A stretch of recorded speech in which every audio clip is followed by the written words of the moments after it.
How executions are conducted at Goulburn Correctional Centre. The fluorescent lights in cell block H never sleep, and neither does Marcus Chen tonight. His hands tremble as he grips the pen, the cheap ballpoint feeling heavy as concrete. The paper before him is already stained with sweat droplets from his palms. Outside his cell, the death watch officer sits motionless, pretending not to watch a man write his last words to a daughter who hasn't visited in 7 years. Marcus is 42 years old, but the mirror this morning showed him a man of 60. 12 years on death row does that. 12 years of appeals, each one raising hope like a balloon before popping it with bureaucratic precision. The letter reads, "Sarah, by the time you read this, I'll be gone. I know sorry isn't enough. It never was. But I need you to know that every day in here, I saw your face when you were 6, before I destroyed everything. Your dad loved you. The monster that came after wasn't who I was meant to be." The officer clears his throat. Lights out in 5, Chen. Marcus nods, seals the envelope, and slides it through the slot. The officer's boots echo down the corridor, carrying away his last connection to the world outside these walls. Subscribe now. What happens in the next 12 hours will change how you see justice forever. Warden Patricia Morrison sits in her office, staring at the execution protocol manual she's read 100 times. This will be her 3rd execution in 24 years at Goulburn. It never gets easier. The checklist sits before her like a grotesque recipe. Verify identity, confirm final appeals rejected, ensure medical team readiness, test equipment functionality. Her phone buzzes. It's the governor's office, final confirmation. No stay of execution. No last-minute reprieve. She signs the authorization with a hand steadier than her heart. Morrison thinks about Marcus Chen's file, which she's memoized against her will. Family annihilator. Killed his wife and son in a drug-fueled rage. Spared only his daughter, who found the bodies. The crime was monstrous, but the man in cell 47 who taught literacy classes to other inmates, who donated his prison wages to victims' funds, who wrote poetry that made hardened guards tee up, was he the same person? Morrison has stopped trying to answer that question. Her job isn't philosophy. It's procedure. She picks up the phone and calls the execution chamber. Begin final preparations. We proceed at dawn. Father Michael O'Brien has been a prison chaplain for 16 years, but has never gotten used to these walks. His footsteps echo through the maximum security wing, each step bringing him closer to cell 47. The guard unlocks the door with a metallic click that sounds like a gunshot in the pre-dawn silence. Marcus sits on his bunk, rosary beads wrapped around his fingers despite never being Catholic. "Father," he says, his voice surprisingly calm. "I didn't think you'd come." "I always come, Marcus. You know that." O'Brien sits on the small stool, the only furniture besides the steel bed and toilet. "How are you holding up?" Marcus laughs, a sound like breaking glass. "How do you think? I'm 12 hours from being strapped to a gurney and injected with poison. I'm peachy." His sarcasm crumbles immediately into raw terror. "I'm scared, Father. God help me. I'm so scared." O'Brien reaches through the bars, grips Marcus's shaking hand. "Tell me about Sarah.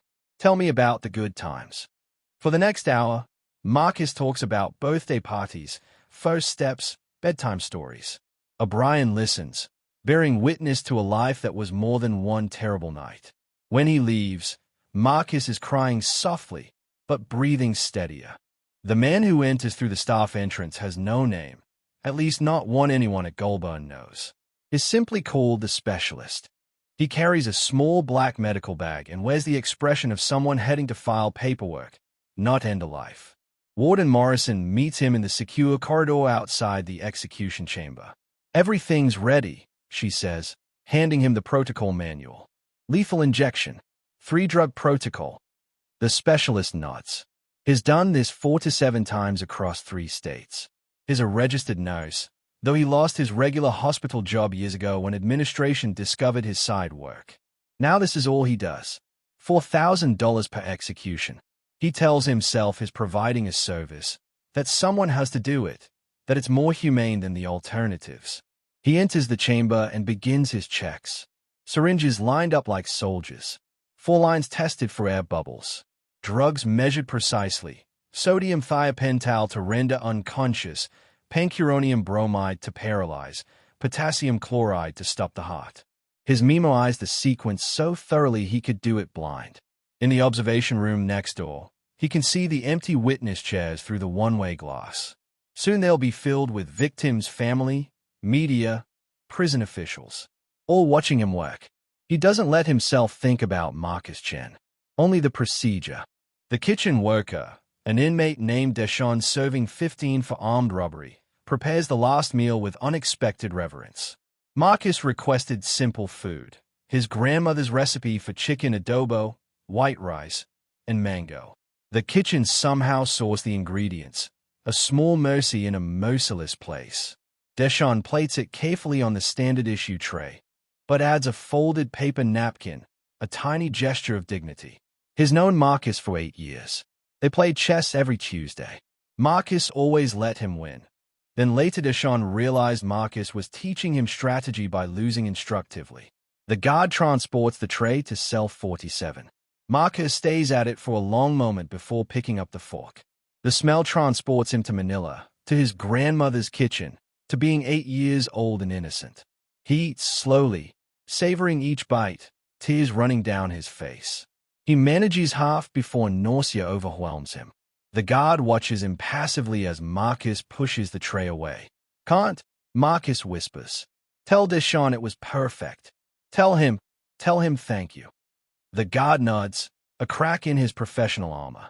He's worked death row for 11 years and has learned that everyone deserves basic humanity in their final hours, regardless of what they've done. The tray leaves, mostly full. Marcus will never eat again. Dr. Sarah Patel stands before her team of 2 nurses in the sterile medical prep room. She hates this part of her job with a passion that keeps her awake at night, but someone has to ensure the execution is humane, a word that tastes like ash in her mouth when describing state-sanctioned killing. "Final checks," she says, her voice clinical to mask her distress. 4 insertion protocols. Nurse Collins, a woman who's done this 6 times, recites 18-gauge catheter, saline flush, secure line, backup site prepared. Verify patency every 5 minutes until procedure begins. Dr. Patel continues, "If there's difficulty finding a vein, what's our protocol? Ultrasound guidance. Femoral access if peripheral fails. Under no circumstances do we perform a cut down." Collins's voice wavers slightly on that last part. 2 years ago, another state's execution took over an hour because technicians kept missing veins. The inmate suffered visible agony. It made national news. Dr. Patel's medical oath, "First, do no harm," screams in her head every time she does this. She's participated in 9 executions, and each one violates everything she became a doctor to uphold. But if she refuses, someone less competent might cause even more suffering. "Remember," she tells her team, "whatever our personal feelings, our job is to minimize pain. That's the only kindness we can offer." They nod, faces grim. None of them sleep well on execution nights. Marcus stands under the lukewarm water in the death row shower facility, a guard watching from 3 feet away. Even now, even hours from death, he's a security risk. The soap is institutional, scentless, but he scrubs himself methodically, washing away 12 years of prison grime. This is the last shower he'll ever take. The thought paralyzes him mid-scrub. He braces against the concrete wall, water streaming over his bowed head, and allows himself one moment of complete breakdown. His shoulders shake with silent sobs. The guard pretends not to notice, giving him this small privacy. Marcus thinks about the last shower he took as a free man, in his own bathroom, with his wife singing in the kitchen and his son watching cartoons. He'd been high that morning. The drugs had already started changing him, making him paranoid, volatile. He didn't know that in 12 hours he'd destroy everything. If he could go back to that shower, would he recognize the monster he was becoming? "Time, Chen," the guard says, not unkindly. Marcus turns off the water, dries with a thin towel, and puts on the clothes provided, simple gray sweatpants, a white t-shirt. Execution clothes. No belt, no drawstrings, nothing he could use to cheat the state of its revenge. His clean, pew, empty.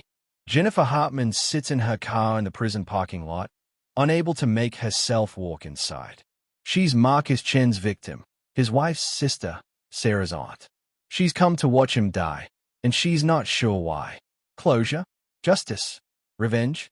Inside the witness waiting room, she joins four others, two journalists, a victim's rights advocate, and another family member, Marcus's younger brother, David, who hasn't spoken to him since the trial. Their eyes meet across the room, recognition and shared grief passing between them silently. A prison official enters, clipboard in hand. Good morning. Thank you for coming. I need to review the protocols. You will be escorted to the observation chamber at 7:30 a.m. You are not permitted to make outbursts, display signs, or communicate with the condemned. The execution will proceed as scheduled at 7:45 a.m. The process typically takes 8 to 12 minutes. Are there any questions? Jennifer raises a shaking hand. Will he be able to see us? Yes. There's a window.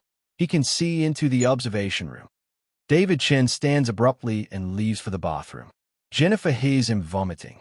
She understands. Part of her wants to run, to unsee what she's about to witness. But she made a promise to her sister's memory. She'll stay. She'll watch. She owes her sister that much. Hit subscribe if you're still watching. The next 60 minutes will show you the reality they don't show on TV. Marcus sits at the phone in the death watch area, receiver pressed to his ear so hard it hurts. On the other end, his daughter Sarah's voice trembles. She's 23 now, a nurse in Sydney, living a life as far from this nightmare as geography allows. Dad! Her voice breaks. She never calls him that anymore. Baby girl, you didn't have to call. I know how hard this is.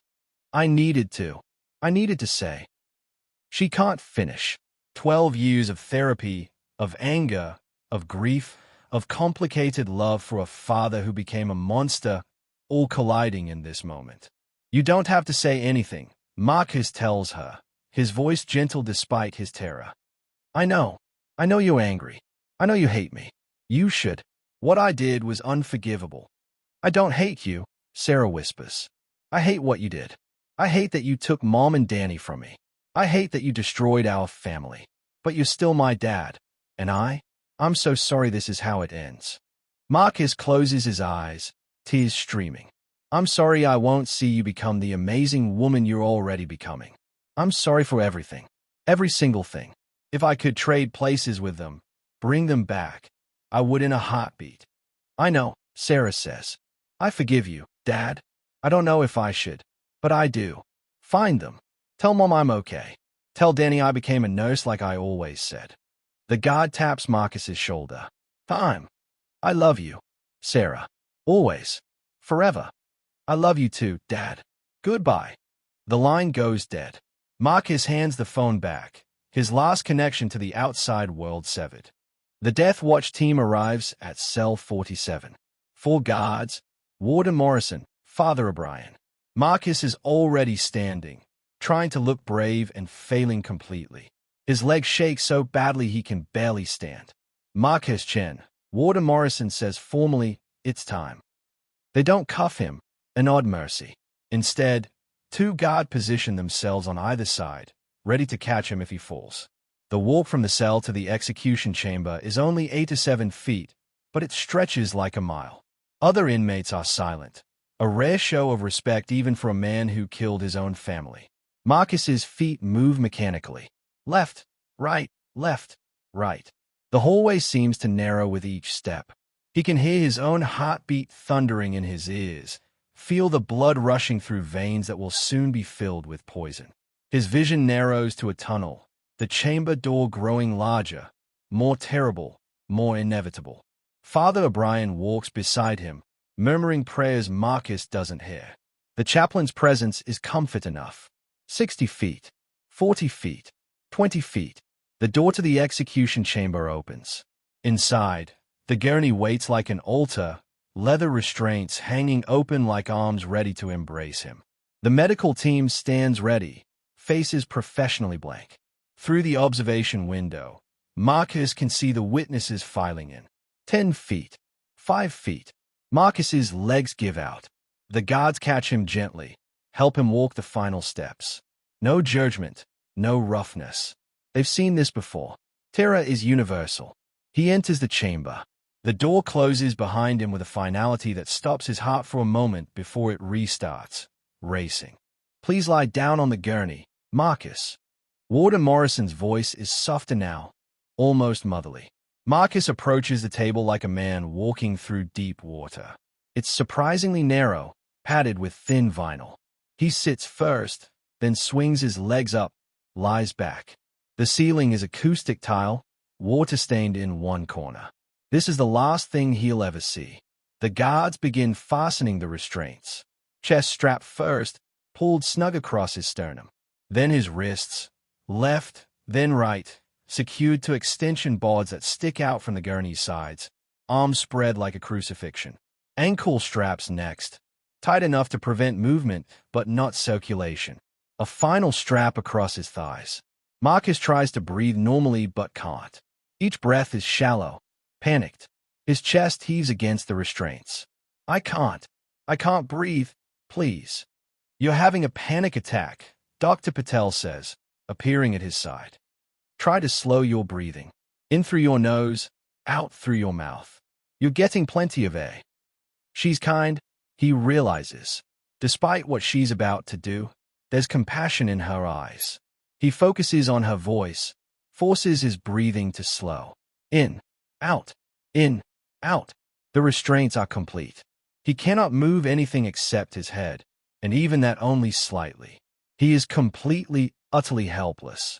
At their mercy. He understands, with sudden clarity, how his victims felt in their final moments. The karmic justice is not lost on him. I'm sorry, he whispers to no one. I'm so sorry. Nurse Collins approaches with the full kit. She's done this before, but her hand still shakes slightly as she tears open the alcohol prep pad. Marcus's right arm is extended on the board, inner elbow exposed. She ties the tourniquet, taps for a vein. You'll feel a stick, she warns, her voice professionally calm. The needle pierces skin. Marcus flinches, but the restraints hold him immobile. Collins threads the catheter, removes the needle, secures it with tape. Saline flushes through, cold in his vein. She repeats the process on his left arm, backup line, in case the primary fails. Marcus watches this with surreal detachment. His body is being prepared for death with the same clinical efficiency as preparing for surgery. The irony is brutal. Medical professionals using their healing skills to kill. Dr. Patel checks both lines, confirms flow. Patent and secure, she announces to Warden Morrison. Through the observation window, Marcus can see the witnesses more clearly now. Jennifer, his sister-in-law, sits in the front row, face frozen. His brother David won't meet his eyes, staring at the floor. The journalists have notebooks ready. The whole scene is grotesque theater. Can I say something? Marcus asks. To them?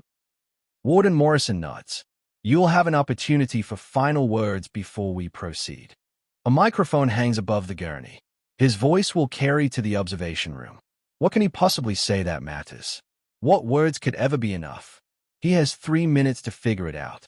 Warden Morrison stands beside the gurney, formal and grave. Marcus Chen, you have been sentenced to death by the state for the murders of Linda Chen and Daniel Chen. You have the right to make a final statement. Do you wish to do so? Marcus's throat is so dry he can barely speak. A guard offers him water through a straw, a kindness he doesn't deserve but accepts gratefully. He swallows, looks toward the observation window, and begins. Jennifer, David, I know you're there. I know sorry means nothing. How can words fix what I destroyed? I took your sister, your nephew, my own wife and son. I took Sarah's mother and brother. There's no punishment harsh enough for that. No words that heal those wounds. His voice breaks. He forces himself to continue. I was high that night. The drugs made me paranoid, violent, not myself. But that's not an excuse. I chose to use drugs. I chose to keep using even when I saw what they were doing to me. Every choice led to that night. I'm responsible. Fully, completely responsible. Through the window, Jennifer is crying silently. David has his head in his hands. I spent 12 years in here becoming human again, learning to feel remorse, empathy, all the things the drugs stripped away. I taught other inmates to read. I wrote letters to victims' families begging forgiveness. I tried to become worthy of Sarah's love, but none of it brings them back. None of it matters now.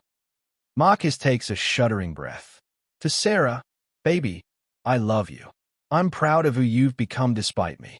Live well. Be happy. Don't let my sins define your life. And please, please tell your children about your mom and Danny. Keep their memory alive. They deserve so much better than me. He looks directly at the medical team. I'm ready. I accept this punishment. I'm sorry. God forgive me. I'm so sorry. Warden Morrison nods. Thank you, Mr. Chen. She signals to Dr. Patel. The execution begins. Dr. Patel stands behind a partition where Marcus cannot see her, hands on the syringes. The execution protocol uses a sequential injection system. She administers each drug directly into the foreport, watching through a small window as each takes effect. Sodium thiopental, she announces quietly to the official recorder. 5 grams. Administering now. She pushes the plunger. The barbiturate flows through the foreline, entering Marcus's vein. It's the anesthetic, supposed to render him unconscious within 30 seconds, insensate to what follows.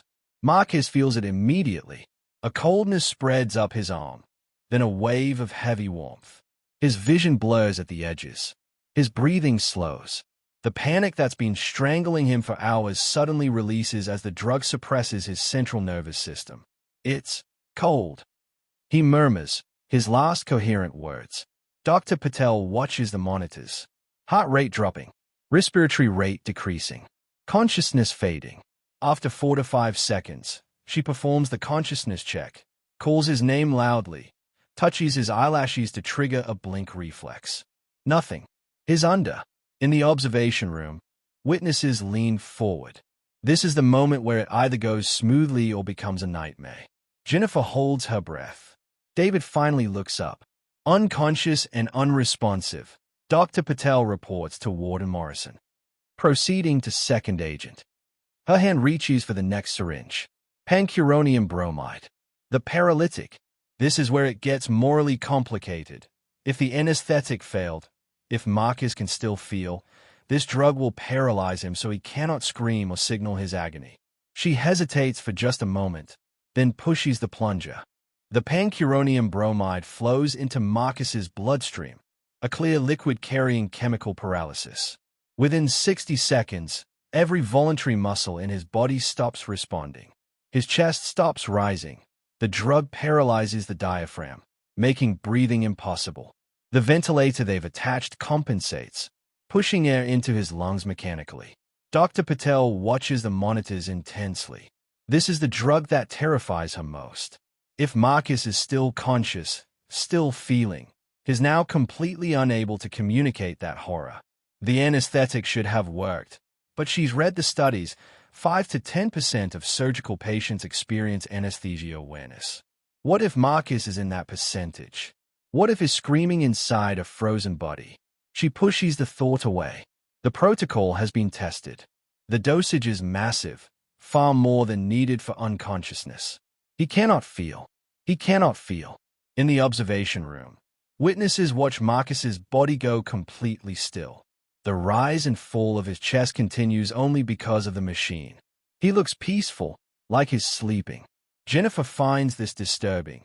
There's no drama, no obvious suffering. Just a man lying still while machines breathe for him. Is this justice? She can't tell anymore. Warden Morrison checks her watch. 2 minutes since paralytic administration. Proceed with final agent. Dr. Patel's hand trembles as she reaches for the 3rd syringe. Potassium chloride. This one stops the heart. This one kills. The previous drugs were preparation, but this is the executioner's blade. She picks it up, positions it at the foreport. God forgive me, she whispers where no one can hear. She pushes the plunger. The potassium chloride enters Marcus's bloodstream, a massive dose designed to cause immediate cardiac arrest. In a conscious person, this drug causes excruciating pain, a burning sensation in the veins as it travels toward the heart. But Marcus is unconscious, paralyzed. He cannot feel. He cannot react. Or so they hope. The potassium reaches his heart within seconds. The cardiac muscle, suddenly overwhelmed by the electrolyte imbalance, begins to misfire. On the monitor, Dr. Patel watches the EKG trace go chaotic, ventricular fibrillation, the heart quivering uselessly instead of beating. Then, within 30 seconds, the rhythm flatlines. Asystole. Cardiac arrest. No electrical activity. Marcus Chen's heart has stopped. But death is not instantaneous. His brain, still oxygenated from the ventilator, continues functioning for several more minutes. Brain cells fire their last signals. Neurons make their final connections. Somewhere in the darkness of his unconscious mind, does some part of Marcus still exist? Does he feel himself dying? Does he see anything? Darkness, light, faces of those he killed. Dr. Patel will never know. She watches the monitors for the full 5 minutes required by protocol. No heartbeat, no brain activity on the UEG, pupils fixed and dilated. At 7:53 a.m., she makes the pronouncement she's made 9 times before, the words that will haunt her dreams tonight and every night. Time of death, 7:53 a.m. Marcus Chen is deceased. In the observation room, several witnesses are crying. Jennifer sits frozen, unable to process what she's just witnessed. David has his face in his hands, shoulders shaking. It's over. It's finally over. But it doesn't feel like justice. It just feels empty. Jennifer Hartman sits in the plastic chair, unable to move, unable to look away from Marcus's still body on the gurney. She came here wanting to feel satisfaction, closure, some sense that her sister and nephew's deaths had been avenged. Instead, she feels nothing. Empty. Hollowed out. David Chen finally stands, wipes his eyes, and walks out without a word. The journalists are already typing on their phones, rushing to be first with the story, family annihilator executed at Goulburn. They'll describe it as peaceful, quiet, without incident. They won't mention the horror of watching someone's life end by committee, by procedure, by state mandate. The victim's rights advocate, a woman named Margaret whose own son was murdered 20 years ago, touches Jennifer's shoulder gently. Take your time, honey. There's no rush. I thought I'd feel different, Jennifer whispers. I don't know what I thought. That's normal. Death doesn't undo death. It just adds more death to the world. A prison official enters. The observation is concluded. If you'll please follow me, we'll escort you out. Jennifer stands on shaking legs. As she files out with the other witnesses, she glances back one more time. The medical team is disconnecting equipment from Marcus's body, preparing it for transport to the morgue. His face is peaceful, younger somehow in death than it was in life. She thinks about Sarah, who asked her not to come, who didn't want this. Maybe Sarah was wiser than all of them. In the hallway, Jennifer breaks down sobbing, and Margaret holds her while she cries for her sister, for her nephew, for the waste of it all, for the impossible mathematics of grief that no execution can balance. Nurse Collins and her colleague begin the grim work of post-execution cleanup. They remove the fours from Marcus's arms carefully, disposing of the catheters in medical waste. The saline bags hang empty, their purpose fulfilled. The syringes that held death are sealed in hazardous waste containers. Collins has done this 6 times now, and it never gets easier. She became a nurse to save lives, not end them. But she tells herself the same thing every time. If she doesn't do it, someone less careful will. At least she can ensure there's no unnecessary suffering. They remove the restraints, chest, wrists, ankles, thighs. Marcus's body is completely limp now, dead weight. Rigor mortis hasn't set in yet. His eyes are partially open, staring at nothing. Collins gently closes them, a gesture of dignity. The gurney is wheeled into a prep area where the body will be cleaned and prepared for the coroner. Marcus's execution clothes are removed and bagged. His body is washed with the same institutional soap from his last shower. Any marks from the 4 insertions are documented and photographed. Dr. Patel supervises silently, her face pale. After they finish, she'll go home, shower for an hour trying to wash the feeling off, and sit with her husband who knows better than to ask how it went. She'll pour a large glass of wine she won't drink and stay at the wall until exhaustion forces sleep. All done, Collins says quietly. Morgue transport is waiting. The body that was Marcus Chen is loaded onto a transport gurney, covered with a sheet, and wheeled away to become case number ME 2025-447. A life reduced to paperwork and procedure. Warden Morrison sits at her desk, staring at the execution report she must complete. Condemned's name, Marcus Chen. Time of death, 7:53 a.m. Method, lethal injection. Complications, none. Witnesses present, 5. Final statement, yes, recorded. Her hand hovers over the signature line. Once she signs, it's official. Another execution carried out under her watch. Another night she won't sleep. There's a knock on her door. Father O'Brien enters without waiting for permission. He looks as exhausted as she feels. How are you holding up, Patricia? Same as always. Same as never. She signs the report with sharp, angry strokes. Tell me, Father, how many of these do I have to oversee before I become numb to it? In my experience, you never do. The day you become numb is the day you should resign. Morrison laughs bitterly. Maybe I should resign anyway. I enforce laws I'm not sure I believe in anymore. What does that make me? Human. Conflicted. Doing a difficult job in an imperfect system. O'Brien sits down heavily. Marcus asked me something last night. He asked if I thought he'd go to heaven or hell. You know what I told him? What? That God's mercy is infinite, but his justice is perfect. That I couldn't answer for God, but that if Marcus's remorse was genuine, and I believe it was, then he'd find peace. O'Brien rubs his eyes. I hope I wasn't lying to him. He killed his own child, Michael. I know, and he spent 12 years drowning in guilt for it. How much punishment is enough? When does justice become revenge? Morrison has no answer. She files the report, closes the folder. 3 more scheduled this year. Maybe I will resign after. Maybe you should. They sit in silence. 2 people complicit in a system they increasingly question, bound by duty to carry out sentences handed down by judges and juries who don't have to watch. Outside, the prison continues its routine. For most inmates, this was just another Tuesday. Life goes on. The coroner, Dr. James Liu, receives Marcus Chen's body with practiced efficiency. The autopsy is a formality. Cause of death is obviously the execution, but protocol demands it. He dictates his findings into a recorder as he works. Male, Asian descent, 42 years old. Well-nourished despite incarceration. Multiple old scars consistent with self-harm, likely from early incarceration period. Tattoo on left shoulder, Sarah inscript. Recent 4 insertion sites bilateral antecubital fossa. No signs of infiltration or hematoma. Injection protocol appears to have been executed properly. He continues the examination, cataloging a body that spent 12 years in a cage awaiting this moment. Evidence of poor dental care, prison dentistry is minimal. Calluses on hands from prison labor. Muscle atrophy from limited exercise. Cardiovascular system. Heart shows signs of chemical-induced arrest consistent with potassium chloride administration. No evidence of pre-existing disease. Respiratory system. Lungs show slight congestion, likely from paralytic agent preventing natural breathing. Neurological.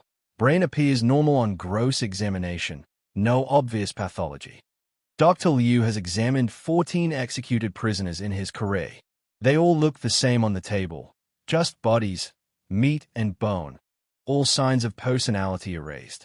He prefers it this way. Easier not to think about who they were. He finishes the examination, closes up, completes his report. Cause of death. Judicial execution by lethal injection. Manner of death. Homicide. Lawful intervention. Marcus Chen's final medical record is complete. His body will be held for 48 hours in case Sarah wants to claim it. Dr. Liu suspects she won't. Most families don't. The death row wing is quieter than usual. The other condemned men, 8 of them currently housed here, are processing what they witnessed through sound if not sight. They heard the preparation, the footsteps, the final walk. They know one of their number is gone. In cell 52, an inmate named Thomas Bradley, awaiting execution for a triple homicide, sits on his bunk and stays at the wall. Marcus was his chess partner for 6 years. Not friends exactly. You don't make friends on death row. But something. A connection. A reminder that they are still human. Now Marcus is gone, and Thomas is calculating how long he has. His execution is scheduled for 3 months from now. 90 days. The appeal his lawyer filed last week is a Hail Mary at best. He wonders if he'll be as composed as Marcus seemed. He wonders if he'll have anyone to call before it happens. His family disowned him years ago. No wife, no kids. Just him and the guilt and the certainty that he deserves what's coming. The guard delivers breakfast, cold eggs, toast, watery coffee. Thomas doesn't eat. The inmate in cell 49, Carlos Martinez, calls out, "You okay, Bradley?" "Yeah, just thinking." "Don't think too much. Makes it worse." Sound advice from a man scheduled to die in 6 months. The death row community offers what comfort it can, the understanding that they are all in this together, all awaiting the same fate. Later, Deshaun will clean out Marcus's cell. Personal effects are minimal, letters from Sarah, some legal documents, a few books. They'll be boxed and sent to his daughter, who may or may not open them. The cell will be empty for less than a week before the next condemned prisoner moves in. The machine grinds on.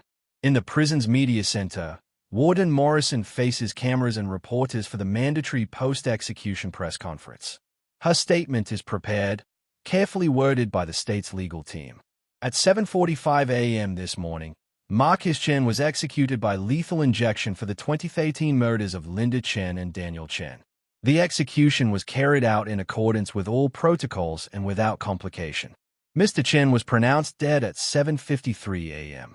He made a final statement expressing remorse for his crimes. No further questions. But of course, there are questions. Warden Morrison, this was your 3rd execution. How do you respond to critics who say lethal injection is inhumane? The state of New South Wales follows strict protocols designed to minimize suffering while carrying out lawfully imposed sentences. Was the victim's family present? I cannot comment on specific witnesses, but family members of victims were notified and given the option to attend. What about reports that Chen had been a model prisoner teaching literacy classes? Morrison's jaw tightens.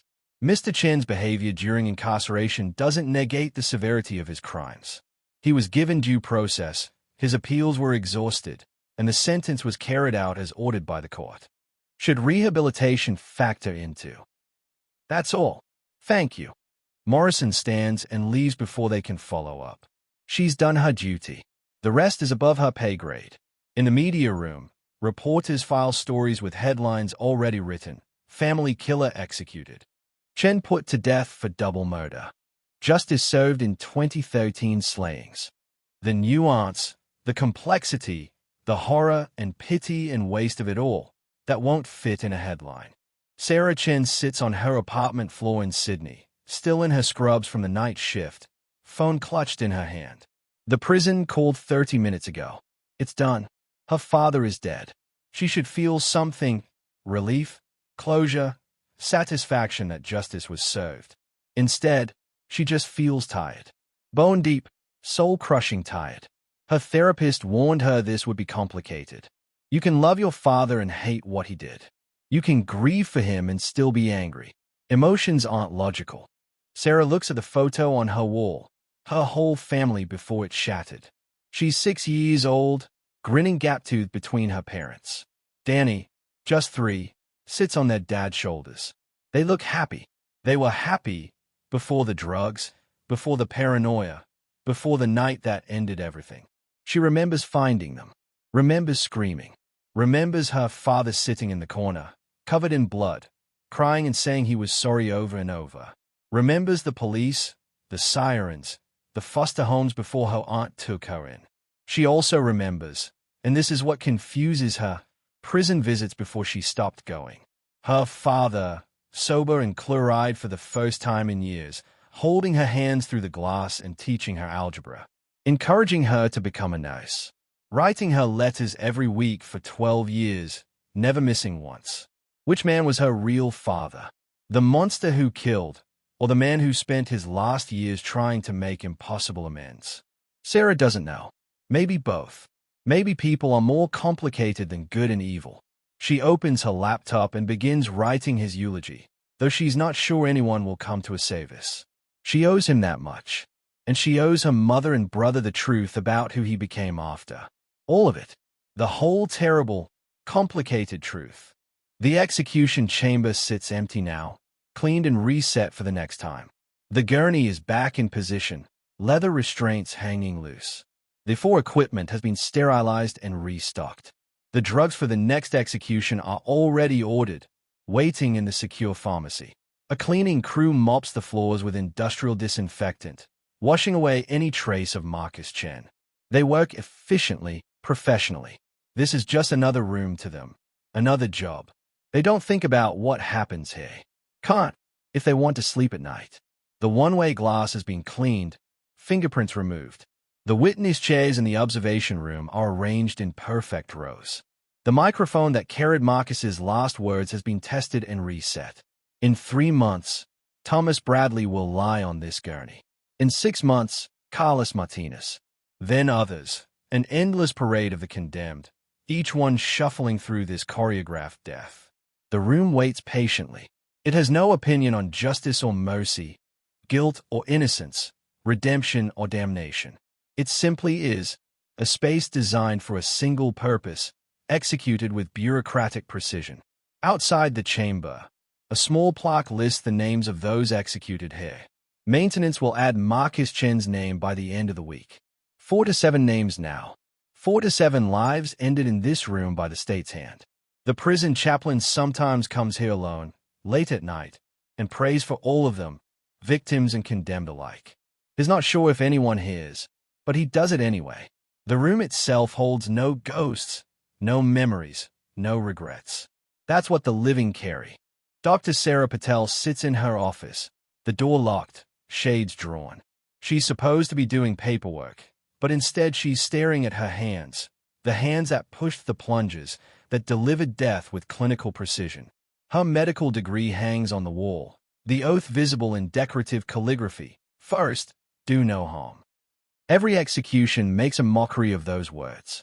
She participates because someone has to ensure minimal suffering, but the rationalization feels weaker each time. 9 executions. 9 times she's violated her fundamental purpose as a physician. The medical board allows it, the state has immunity clauses, but her conscience doesn't. She pulls up the email she's been drafting for weeks. Dear Warden Morrison, I regret to inform you that I can no longer participate in executions. She's written it a dozen different ways. Never sent it. Because what happens if she quits? Does someone less competent take over? Does that cause more suffering? Is her participation the lesser evil? Her phone rings. It's the State Corrections Department. Another execution has been scheduled, 6 weeks away. They need her to confirm availability. Dr. Patel looks at her hands again, looks at her oath, looks at the unsent resignation email. Dr. Patel, are you there? She closes her eyes. Yes, I'm here. Put me down for the 6th of next month. Thank you, Doctor. We'll send the protocols. She hangs up and adds a 10th name to the mental list of people she's killed. A list that grows longer but never easier to bear. Outside her window, the prison yard is full of inmates exercising, playing basketball, living whatever lives are possible within these walls. The world continues, indifferent to the moral weight crushing her. She wonders how many more before she breaks. Chen sits in the prison canteen, picking at his lunch without appetite. Around him, other inmates eat and talk, the usual routine. But today feels different. Death row isn't visible from general population, but everyone knows when there's an execution. The word spreads. Marcus Chen is dead. Chen's chess partner, his friend in a place where friendship is complicated, is gone. An inmate named Rodney sits down across from him. Heard they got Chen this morning. You knew him, right? Yay. Good guy. Taught me how to really play chess, not just move pieces. Deshawn stays at his tray. He didn't seem like a killer.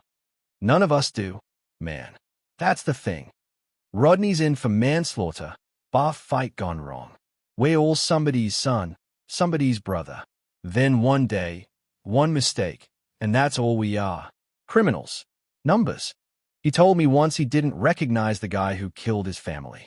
So the drugs turned him into someone else. Deshawn shakes his head.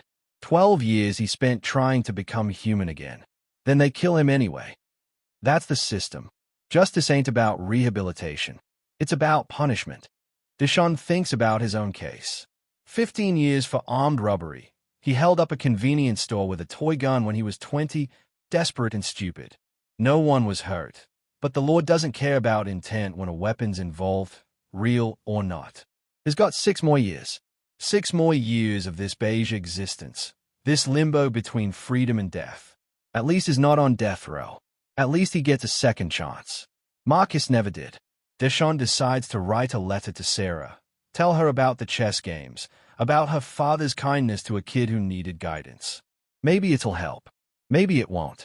But she should know her father mattered to someone in here. That his last years weren't entirely wasted. Jennifer sits in her car in the prison parking lot, unable to drive. She's been here for over 7 hours, arrived in darkness, leaving in afternoon sun. The execution took less than 10 minutes. The waiting, the witnessing, the walking out, all of it feels surreal. Her phone has 17 missed calls. Family wanting to know if it's done. Media requesting comment. Her therapist checking in. She ignores them all.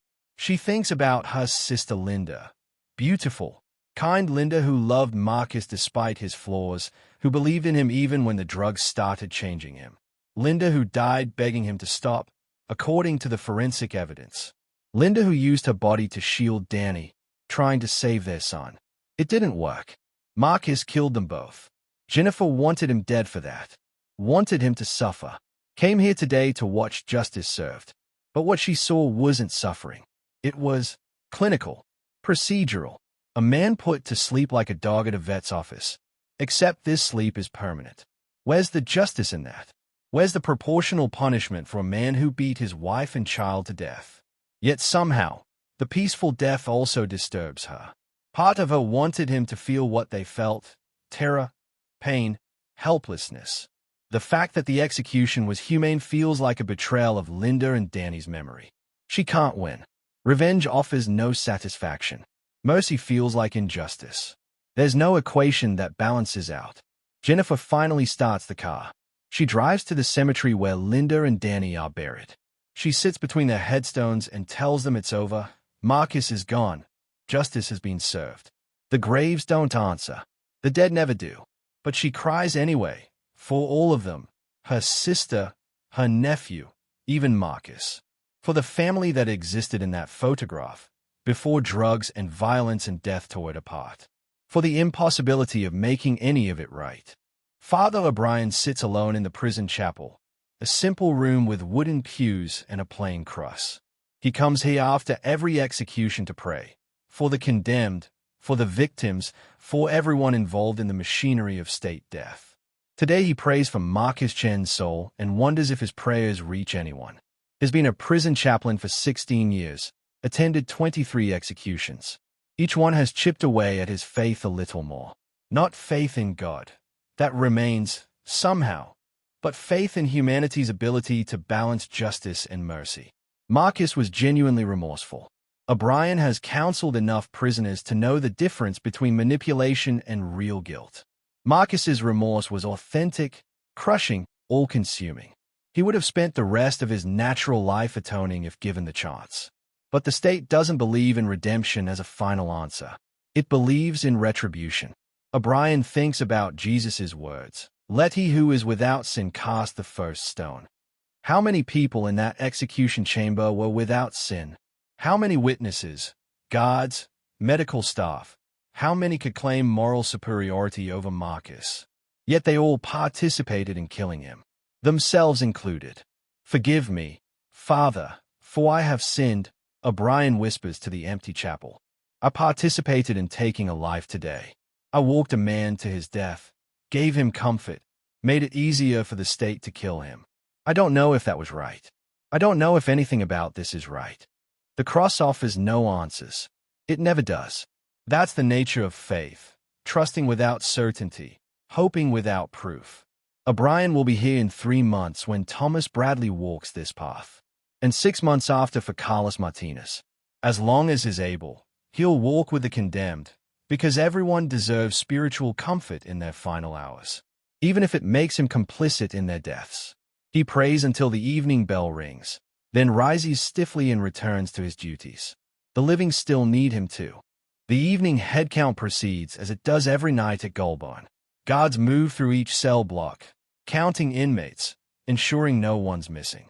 In cell block H, the death row wing, they count 7 now instead of 8. Thomas Bradley stands at his cell door for count, the same as he has for 4 years. The guard makes a mark on his clipboard and moves on. Routine. Bureaucracy. The machinery of incarceration grinding forward. But Thomas notices cell 47 is dark. Empty. Marcus's things are gone. It's as if he never existed. Tomorrow, a new condemned prisoner will arrive from county jail, a woman named Rebecca Stone, convicted of killing her 3 children. She'll move into cell 47, and Marcus Chen will be forgotten by everyone except those who loved him and those who hated him. The prison doesn't remember. It can't afford to. Too many come through here. Too many lives ended or destroyed. If the walls absorbed all that pain, the whole structure would collapse under the weight. After count, dinner arrives. Trays slide through slots. Inmates eat alone in their cells, the way they do everything here. Alone with their thoughts, their regrets, their dwindling hope. Thomas picks at his food. 3 months. 90 days. He started counting down, though his lawyer keeps telling him not to lose hope. There's always a chance for a stay, for an appeal to succeed, for mercy. Thomas has seen enough executions to know better. Once you're on death row, once the machinery starts, it rarely stops. The state doesn't like to reverse course. It would look weak, uncertain. Better to kill them all than admit doubt. He lies on his bunk and stays at the ceiling, counting the days until he becomes Marcus, becomes a body on a gurney, becomes a name added to the plaque. The math is simple and terrible. Sarah finishes the letter she's been writing all day. It's addressed to no one in particular. Maybe herself, maybe her father's memory, maybe God if he exists. She needs to put the words somewhere outside her head. Dear Dad, they called this morning to tell me you're gone. I should feel relieved, but I just feel sad. Sad for Mom and Danny. Sad for you. Sad for all of us. I forgave you on the phone, and I meant it. I don't know if that makes me weak or strong. My therapist says it makes me human. I think it just makes me tired of carrying hate. You destroyed my childhood. You took away my mother and brother. You left me alone in a world that felt cruel and senseless. For years, I hated you so much it physically hurt. But somewhere in prison, you became a different person. The letters you wrote me, I saved everyone. They weren't excuses or deflections. They were honest, raw, full of genuine remorse. You never asked me to forgive you. You just wanted me to know you were sorry. I wish the drugs had never touched you. I wish you'd gotten help before that night. I wish Mom and Danny were still alive. I wish our family still existed. But wishes don't change reality. You're gone now. They killed you legally, procedurally, with paperwork and protocols. Was it justice? I honestly don't know. Will it bring anyone back or heal anyone's wounds? No. All I know is I'm tired of death. Tired of grief. Tired of being angry. So I choose to remember both fathers, the one who destroyed everything, and the one who spent his last years trying to become worthy of a daughter's love. Both were you. Both were real. I hope you found peace. I hope you're with Mom and Danny somehow, explaining, apologizing, being forgiven. I hope death is kinder than life was. As for me, I'm going to keep living. I'm going to be the nurse you encourage me to be. I'm going to help people, save lives when I can. I'm going to turn the pain you caused into something useful. Not for you, for me, for Mom and Danny's memory. Goodbye, Dad. I love you. I hate what you did. Both things are true. Rest in peace. Please, love, Sarah. She folds the letter, seals it in an envelope, and places it in her desk drawer with all his letters to her. One day, maybe she'll have children and will try to explain who their grandfather was, both the monster and the man. For now, she's just a 23-year-old woman who lost her family twice, and who somehow has to figure out how to keep going. Outside her window, Sydney gleams with evening lights. Life continues. The world doesn't stop for individual grief. Sarah makes herself dinner, showers, prepares for her next shift at the hospital. Tomorrow she'll save lives, if she can. Tonight, she just survived another day. That's enough. Subscribe for more true crime stories that show the human reality behind the headlines. Justice is never simple. Truth is never clean. Click that button and join us next time.